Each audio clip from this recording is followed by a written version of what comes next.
Hello guys, welcome to my physical classes में आपका बहुत बहुत स्वागत है।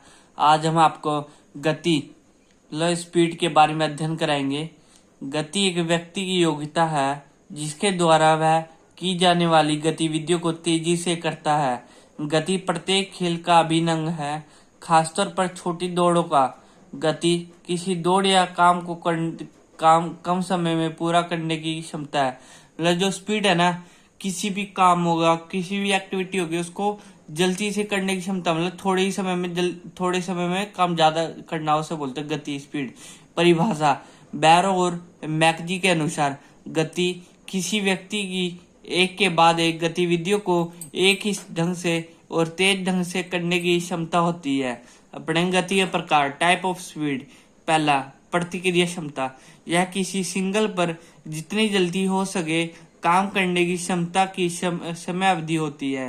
ख, गतिविधियों की गति।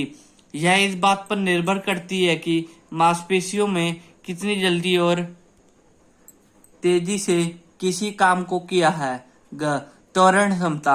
यह गति ज्यादातर विस्फोट शक्ति, तकनीक और लचक पर निर्भर करती है। इसकी जरूरत छोटी दूरी की दौड़, हॉकी आदि में होती है। मतलब त्वरण क्षमता जो होती है, त्वरण क्षमता जो गति का प्रकार है कि उसका जो प्रयोग होता है ना, वो छोटी दूरी की दौड़, जैसे 100 मीटर, 200 मीटर, 400, इनमें यूज होती है। ग, गति सहन शक्ति। यह थकावट की दशा में किसी गतिविधि को अधिकतर तेज गति से करने की योग्यता है। यह गति विस्फोट शक्ति और सहन शक्ति पर निर्भर करती है। इसमें यह बताया गया कि अगर हम थक गए, मान लो कोई एक्टिविटी कर रहा है और एक्टिविटी के दौरान वो थक गया, उसके बाद भी वो उसी काम को कर रहा है, तो ये सहन शक्ति कहलाती है उसकी। गति को विकसित करने की विधियां, मेथड ऑफ डेवलप स्पीड। किसी व्यक्ति की गति मुख्यतः आनुवंशिक कारकों पर निर्भर करती है, परंतु गति को प्रशिक्षण द्वारा बढ़ाया जा सकता है। मतलब गति जो स्पीड होती है उसको ट्रेनिंग द्वारा बढ़ाया जा सकता है। गति को निम्नलिखित ट्रेनिंग विधियों से बढ़ाया जाता है। पहला, त्वरण दौड़। स्थिर अवस्था से अधिकतम दूरी प्राप्त करने के लिए इन दौड़ों का प्रयोग किया जाता है।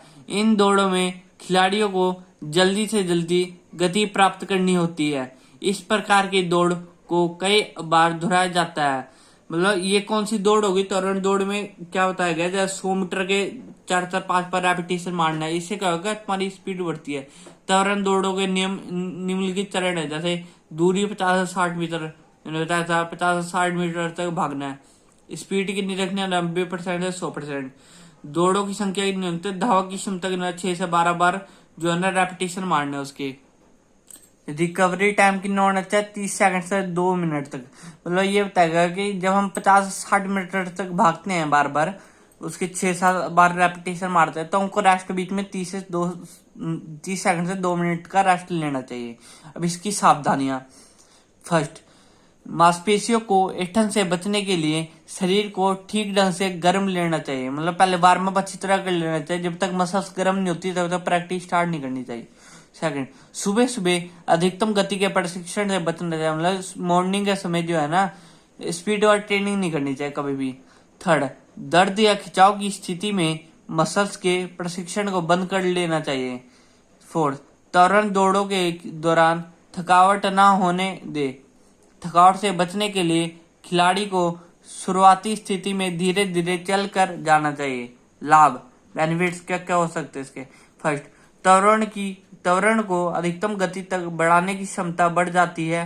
सेकंड, शरीर की गतियों को अनुकूल करने और उनका संतुलन बनाने की क्षमता बढ़ जाती है।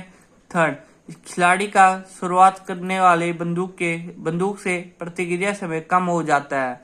अब हम दूसरी जो स्पीड को बढ़ाने का दूसरा वो मेथड है, वो कौन सा? पेस दौड़। गति बढ़ाने का एक अन्य तरीका पेस दौड़ होता है। पेस दौड़ का अर्थ है पूरी दूरी को एक नियमित और एक समान गति से पूरा करना। पेस प्रशिक्षण सहनशक्ति के साथ गति बढ़ाने में भी सहायक होती है। इस प्रकार के प्रशिक्षण में व्यापक अभ्यास की आवश्यकता होती है। इसमें यह बता रखा कि भाई हमें जो पेस दौड़ होती है कैसे बढ़ाए जाएंगे, बार बार एक ही चीज को ना बार बार रेपिटेशन करने।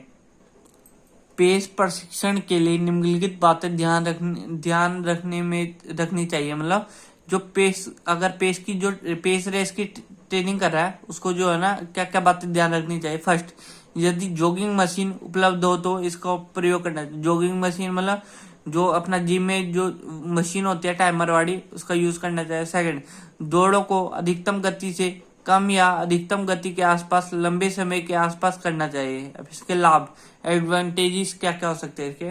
फर्स्ट, अधिकतम संभव गति को अधिक लंबे समय तक बढ़ाए रखने की क्षमता बढ़ जाती है। सेकंड, शरीर की हरकतों को अनुकूल करने और इनका संतुलन बनाए रखने की क्षमता बढ़ जाती है। बच्चों, आज जो हमने अध्ययन कराया है उसके बारे में नोट कर लेना। Thank you for watching my video.